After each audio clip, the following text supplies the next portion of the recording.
جایگاه سکس در جامعه ما. با اینکه ما امروزا خیلی بیش از گذشته با مقوله سکس آشنا هستیم، علم سکسولوژی به وجود اومده تا به شکل علمی رفتار جنسی و مورد بررسی خودش قرار بده. برای بیماری‌ها و مشکلات جنسی درمان‌های متعددی پیدا شده. از سکس در رسانه‌های گروهی زیاد گفته میشه، در کتاب‌ها و مجلات تصاویر سکسی زیاد دیده میشه.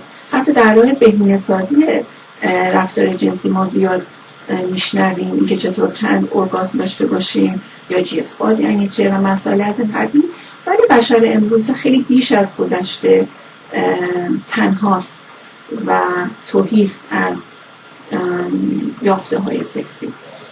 علت این تنهایی جهل و عدم آگاهی ماست از این رفتار جنسی و کمبود آموزش های لازمیه که ما میبایسته داشته باشیم در مراحل مختلف رشدیمون.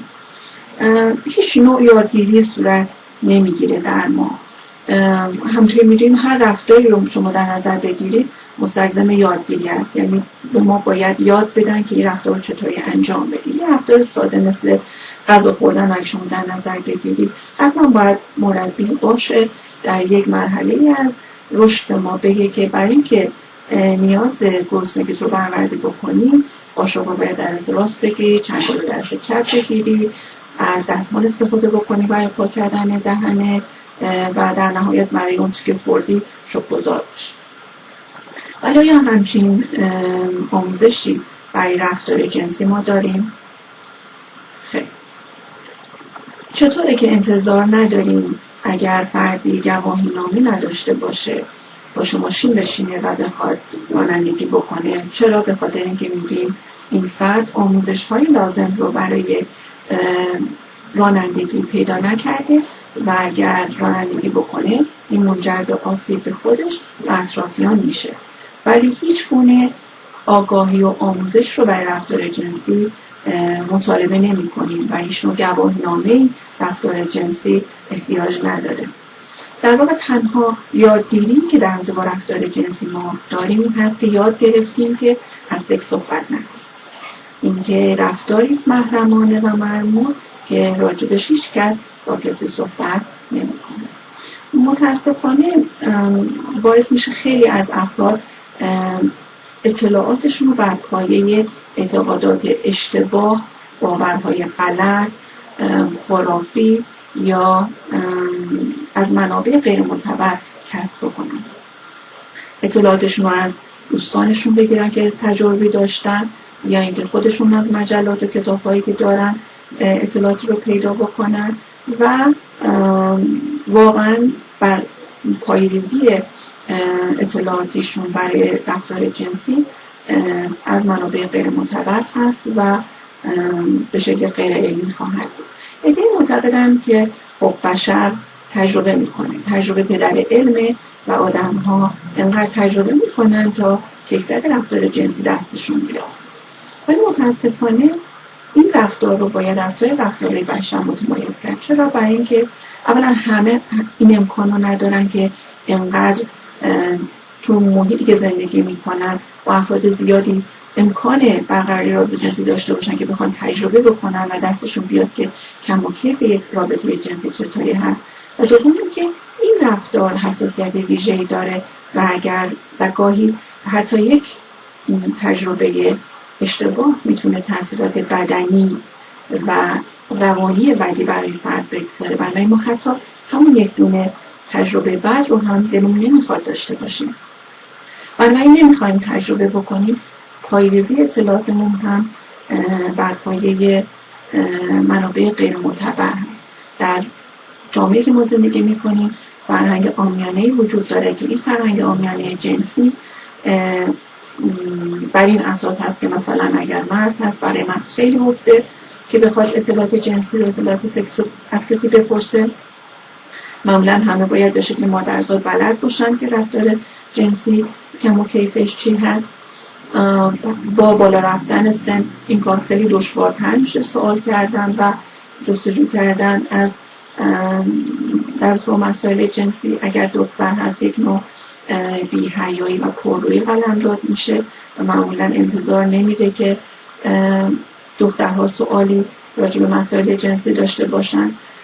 حتی وقتی تشکیل زندگی مشترک میدن سالیان سال گاه طول میکشه که شریک جنسی دو نفر از هم واقعا بفهمن نیازهای جنسیشون چی هست از هم دیگه و کیسای بسیار زیادی هستن که بعد از چندین سال مراجعه میکنن و اصلا میپرسن که مثلا ارگازم مثلا یعنی چه. بنابراین این متاسفانه مشکلی هست که ما داریم و حالا برای اینکه ما بتونیم واقعا قدمی برداریم، برای اینکه خاتمه بدیم به این جهل، خاتمه بدیم به این تنهایی و آموزش رو شروع بکنیم، اولین قدم و اولین مکان در خانواده است و اولین مربیان پدر مادر هستن که بنابر اون شرایط سنی، رشد سنی و رشد هوشی فرزندشون و بر اساس اون میزان اطلاعات جنسی که احساس میکنن خود فرزند داره و با توجه به اون اطلاعاتی رو و اون سوالاتی که و کنجکاوی که فرزند ازشون میکنه اطلاعات لازم رو در اختیارش بگذارن راجع به اندامهای جنسی، اسمشون، کارکردشون، هدف داشتنشون در بدن، تاثیرشون و نقششون در تولید مثل و مسائلی از این قبیل برای فرزند توضیح بدن. و اصولاً من معتقد هستم که فرهنگ صحبت کردن راجع به مقوله سکس در خانواده ها باید ایجاد بشه و اجازه صحبت کردن از سکس داده بشه از سوی والدین و بنابراین با رسیدن به مثلا مرحله بلوغ اون والدین نقش خیلی مهمی میتونن داشته باشن که اطلاعات لازم رو در مورد تغییر و تحولاتی که در بدن نوجوان ایجاد میشه، رغبتشون به میل ارتباط جنسی، خطراتی که در این زمینه ممکنه براشون وجود داشته باشه و مسئله از این قبیل توضیحات لازم رو در اختیار نوجوانشون بگذارن. و بعد از اون رسالت مدارس، مرکز آموزشی، دانشگاه‌ها، مشاورین، پزشکان همه هست که تا اندازه‌ای از علم سکسولوژی اطلاعاتی داشته باشن و بتونن کمک بکنن به نوجوانان و جوانان و حتی کسانی که سالیانه تشکیل زندگی دادن و راجع به رفتار جنسی سوال دارن. و این رسالت همه ما هست که شروع بکنیم به کسب اطلاعات از منابع معتبر و تلاش برای آگاهی رسانی جنسی و تلاش برای خاتمه دادن به این تنهایی. یادمون باشه در انتهای که رفتار جنسی آموختنی است و باید آموزش داده بشه.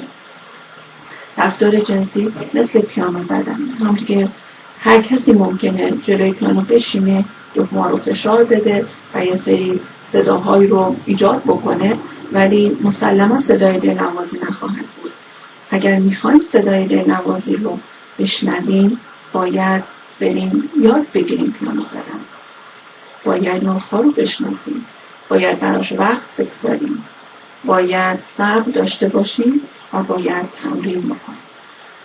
برای همین تمام این فاکتورها را اگر در رابطه با رفتار جنسی ما لحاظ بکنیم مسلماً مشکلات خیلی کمتری در رابطه با رفتار جنسی خواهیم داشت و نهایتاً لذت خیلی بیشتری رو از این رفتار میتونیم داشته باشیم. امیدوارم توضیحات مقدماتی مفید باشه و امیدوارم که بتونه مورد استفاده شما از آن قرار گرفته باشه. متشکرم. مرسی.